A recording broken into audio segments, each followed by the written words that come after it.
تو وہ نبی صلی اللہ علیہ وآلہ وسلم کے آرام میں مخل نہ ہوتے اور وہ آپ کو باہر سے نہ پکارتے بلکہ آپ کے باہر آنے کا انتظار کرتے۔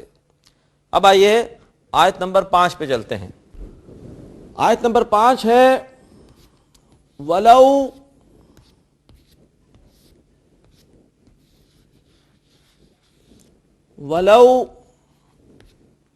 أَنَّهُمْ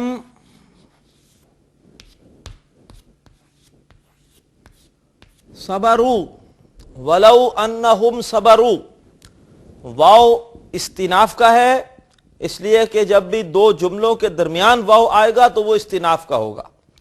دو اسماء کے درمیان یا دو مرکبات ناقصہ کے درمیان واو ہو تو اسے عطف کا کہتے ہیں۔ یہ ایک بالکل نیا جملہ شروع ہو رہا ہے، لہذا واو استناف کا ہے۔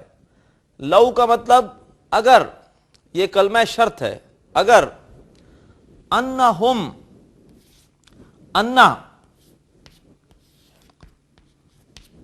پلس ہم، انا یہ حروف مشبہ بالفعل میں سے ہے، انا، انا، لاکنہ، کانا، لعلہ، لیتا۔ انا، انا کے معنی ہوتا ہے بے شک یا کہ، یہاں پہ ترجمہ کریں گے بے شک، اور اگر بے شک انہوں نے، یا کہ ترجمہ کر لیجئے، اور اگر یہ کہ انہوں نے، اور اگر یہ کہ انہوں نے صبرو، صبرو بہت ہی آسان مادہ ہے، صاد، با اور را۔ آپ جب جائیں گے لغت میں تو لکھا ہوا ہوگا اس کے آگے زواد، یعنی یہ باب ضربہ سے ہے، ضربہ یضربو، ضربہ یضربو، ثلاثی مجرد کے 6 باب پڑھے تھے، ان میں سے باب ضربہ۔ اور صبرو اس میں کوئی علامت مضارع وغیرہ نہیں ہے، لہذا یہ ماضی ہے۔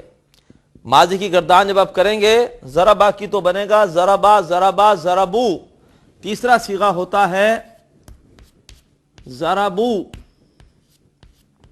اور اگر مادہ آپ رکھیں گے سواد 12 تو یہ بن جائے گا صبرو۔ تو ہم کہیں گے کہ یہ ماضی ہے اور جمع مذکر غائب کا صیغہ ہے، اور اگر یہ کہ انہوں نے صبر کیا ہوتا، اور اگر یہ کہ انہوں نے صبر کیا ہوتا،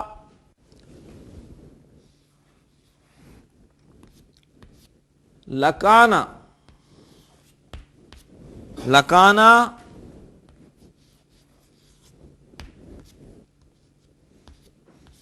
خیر لہم،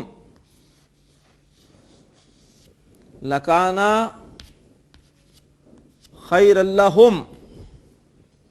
لکانا لام جو آیا ہے زبر والا، اس لام کے معنی ہوتے ہیں، اس کو کہتے ہیں لام تاکید، اس کا مفہوم ہوتا ہے یقیناً،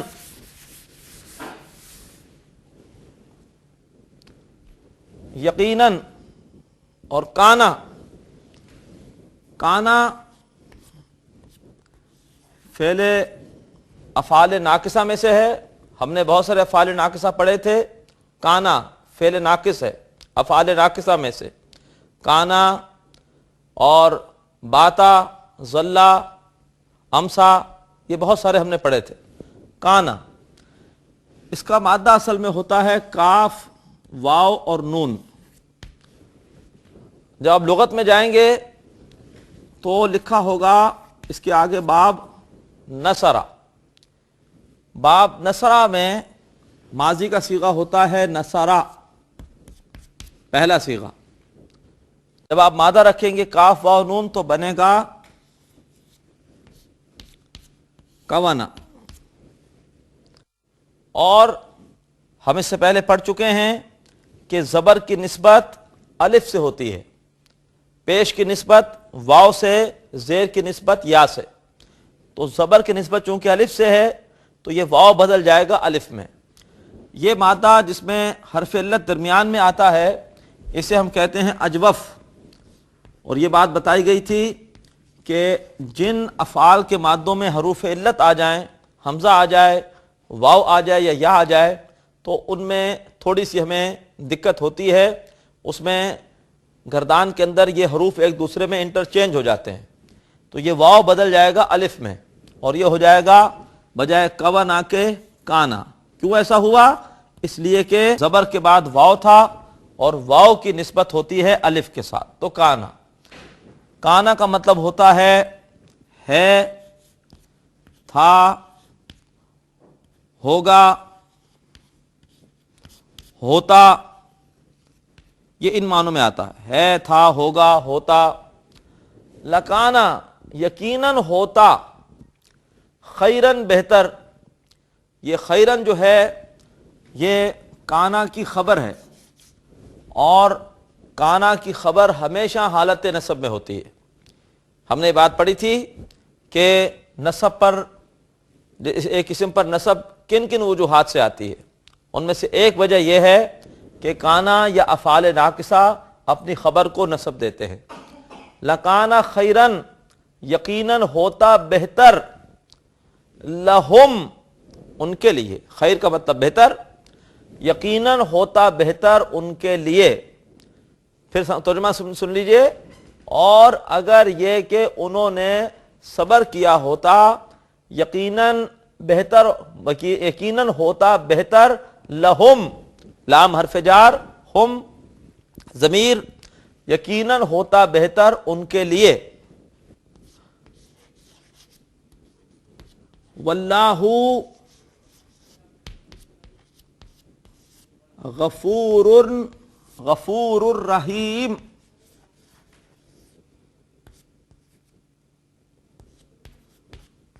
واللہ غفور الرحیم.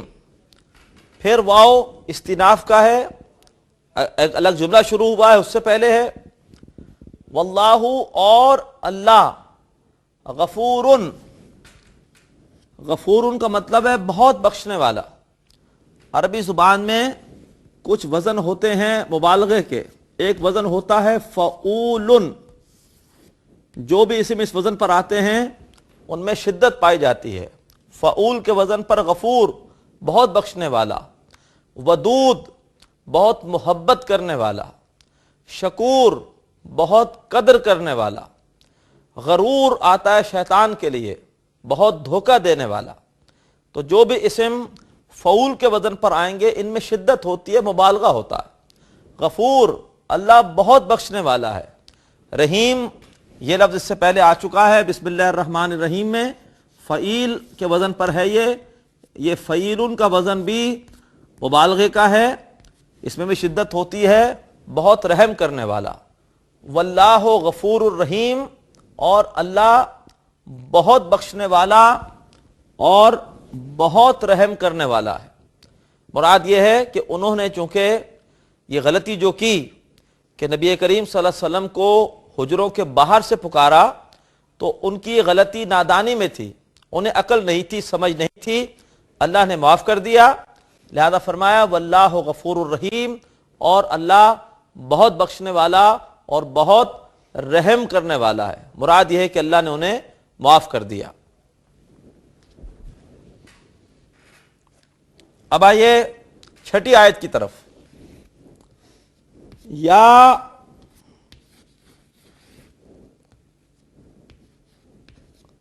ایھا الذین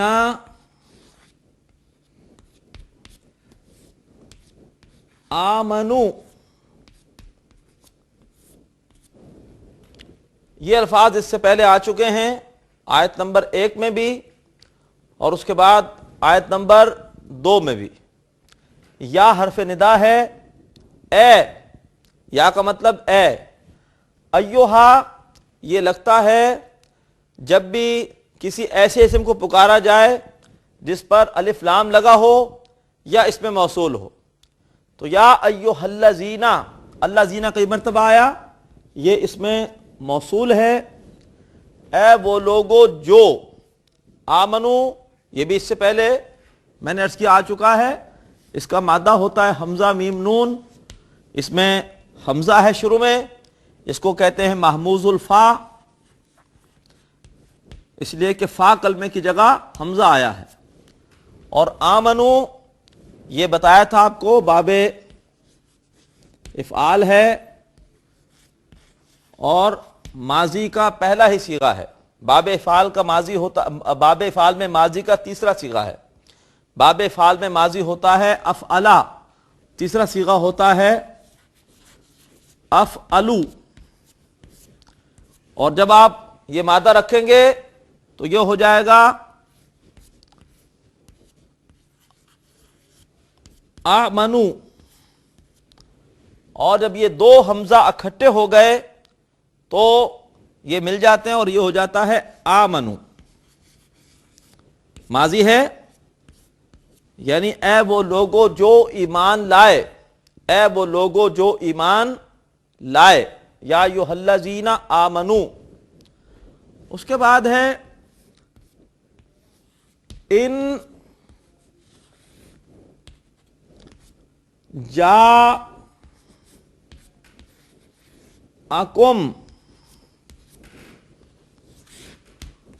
فاسقن، ان جاءکم فاسقن.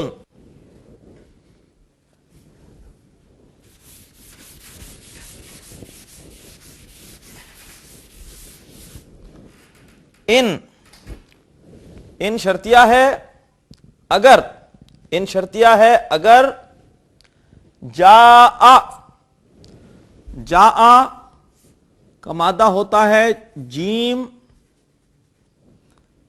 یا اور حمزہ، اور یہ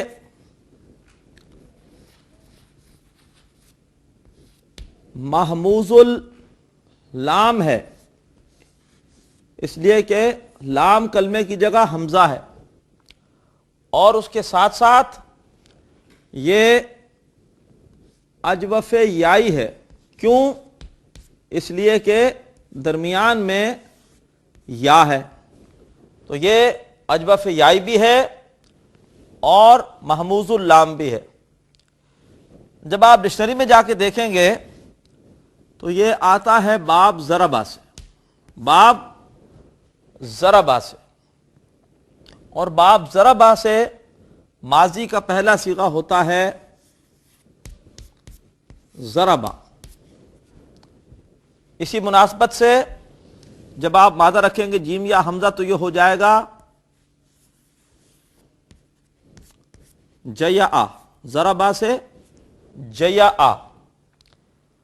اور چونکہ زبر کی نسبت ہوتی ہے الف سے، یا سے نہیں ہوتی، اس لیے یہ تبدیل ہو کر ہو جائے گا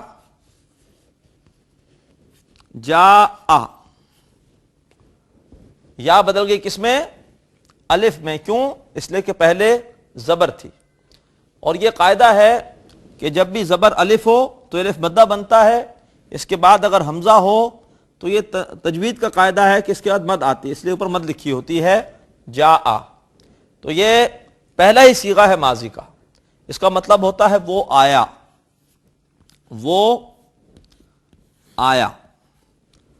تو ان جاء اگر آئے، ان کے معنی اگر شرطیہ، ان جاء اگر آئے، کم تمہارے پاس، اگر آئے تمہارے پاس، فاسقن کوئی فاسق.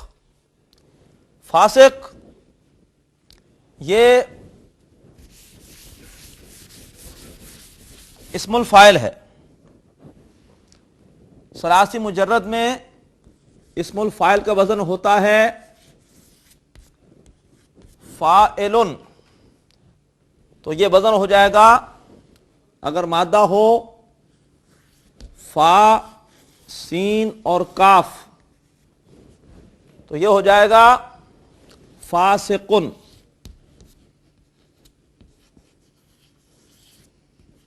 فاسقن. تو اے لوگو جو ایمان لائے، اگر آئے تمہارے پاس کوئی فاسق، فاسق کہتے ہیں اللہ کا باغی، اللہ کا نافرمان، اللہ کا حکم توڑنے والا.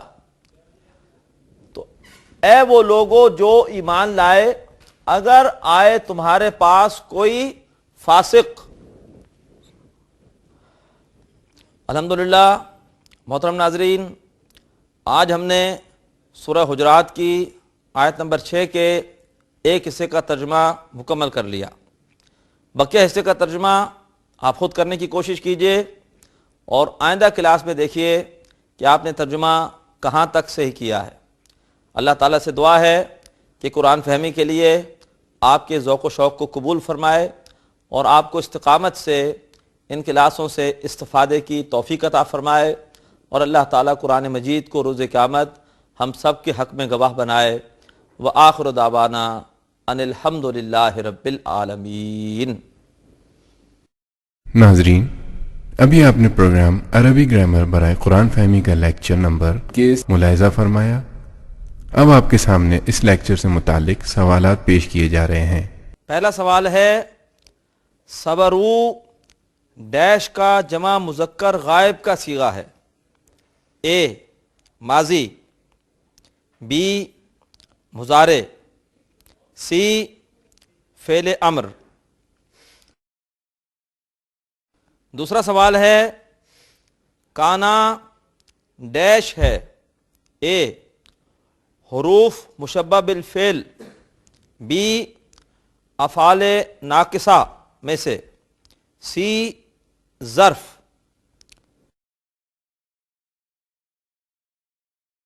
تیسرا سوال ہے، فعولن کا فعولن ڈیش کا وزن ہے.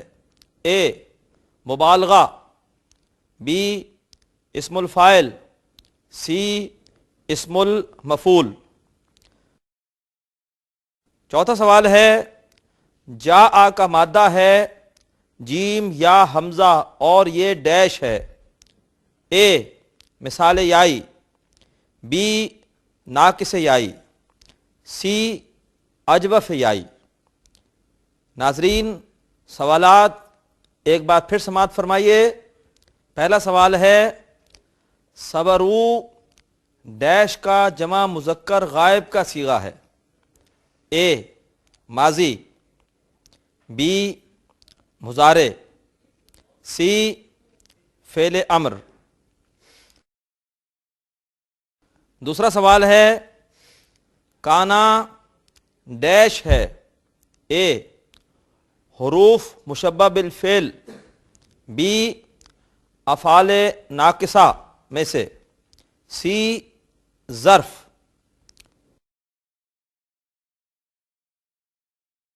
تیسرا سوال ہے، فعولن کا فعولن ڈیش کا وزن ہے. اے مبالغہ، بی اسم الفاعل، سی اسم المفعول. چوتھا سوال ہے، جاء کا مادہ ہے جیم یا حمزہ اور یہ ڈیش ہے. اے مثال یائی، بی ناقص یائی، سی اجوف یائی.